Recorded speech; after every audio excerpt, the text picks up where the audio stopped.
All right. Hello, my name is Dave Desmond, Mr. Desmond to anyone who is a student here.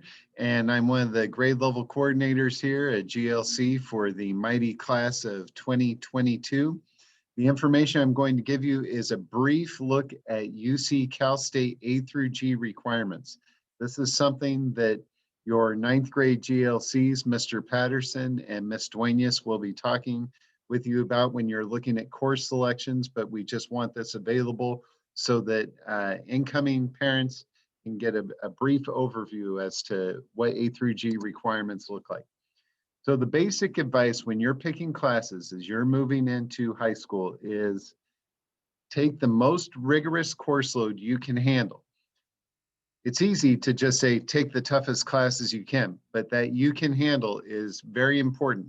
You can handle while still getting good grades that you're proud of. It's uh, not useful to take a bunch of tough classes and end up with mediocre grades. Getting enough sleep. People at the school can sort of glamorize the idea of staying up late at night, but that's not healthy for you. So you want to make sure you're getting plenty of sleep. You want to make sure you're still the same good, loving child at home, still a good, respectful, wonderful person, and that you still have time to pursue some of the extracurricular activities that you love, the things you enjoy most. So there are three levels of high school achievement, basically. The number one level is graduating, earning those 220 total credits and taking certain classes to satisfy graduation requirements. That's the base level. Then the next level is meeting A through G requirements. That means you are meeting the minimum requirements a student needs to be eligible for admission into a UC or a Cal State University. And then the next level is being as competitive as you would like to be for those universities. So just taking the minimum doesn't necessarily make you as competitive as you would like to be. So that's the third level. Okay, so the UC Cal State A through G requirements, the first A is history and social science, 2 years required. So that is covered in 1 year of world history and 1 year of US history. Everybody's going to do that. That's graduation requirements. Some of you in 10th grade will take AP European history instead of world history, and some of you will take AP US history instead of US history. That's an example of being more competitive. The B requirement is 4 years of college prep English. Every English class you sign up for on your own is going to be college prep English. So for you, it's just a matter of, do I want English 1 or English 1 honors? Is honors harder? Yes, it's supposed to be. It's got more reading, more writing, but it prepares you well for more honors classes, and that's another example of uh, rigorous course load. The C requirement is math. Everybody needs 3 years of college prep math going through Algebra 2.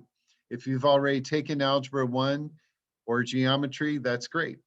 And you're starting with Algebra 2, that's great. If not, that's wonderful. You start at Algebra 1, then move on to geometry, then Algebra 2, and you can still go one beyond the minimum requirement by taking trig math analysis or trig summative when you are a senior. The D requirement, a lab science, that's 2 years of biology and chemistry, but 3 years recommended. So the UCs and Cal State say 2 years required, 3 years recommended. So we recommend everybody take at least 3 years. And if you take a 4th year, it just makes you that much more competitive. If you are able to take biology as a freshman, that's great. If not, you can still get those 3 years by going 10th, 11th, 12th grade. The E requirement is a language other than English. So 2 years of the same language other than English. The 4 we offer are Korean, Chinese, French, and Spanish. Some of you might test in to take Spanish 2 or Korean 2. That already qualifies as having satisfied 2 years. And somebody might be able to take Spanish 3 in 1 year they satisfy the 3 years recommended because that 1 year of Spanish 3 counts in the mind of a UC as Cal State as satisfying that 3-year requirement. But of course, if you can go to 4 years, that's great. The F requirement, a visual and performing art, often referred to as a VPA. 1 year of a class like dance, music, theater, visual arts, computer graphics, digital video, photo, something like that has to be taken sometime between 9th and 12th grade. And then a college preparatory elective, you're going to have lots of things that satisfy this. Bottom line, civics and economics in senior year will satisfy it for everybody. So don't worry about the GLA. Final thoughts. General rule of thumb, if you satisfy the A through G requirements, you are going to meet the eligibility requirements for any university. But you still need to look at those specific requirements and make sure there's nothing in particular about that one dream university that you're missing. And then don't forget where we started. You want this as rigorous as you can handle it while still getting grades you're proud of, still getting enough sleep, still being a good friend and family member, and still enjoying the fun that high school offers. High school is a great time. It's no good if you're not having fun. Thanks, everybody.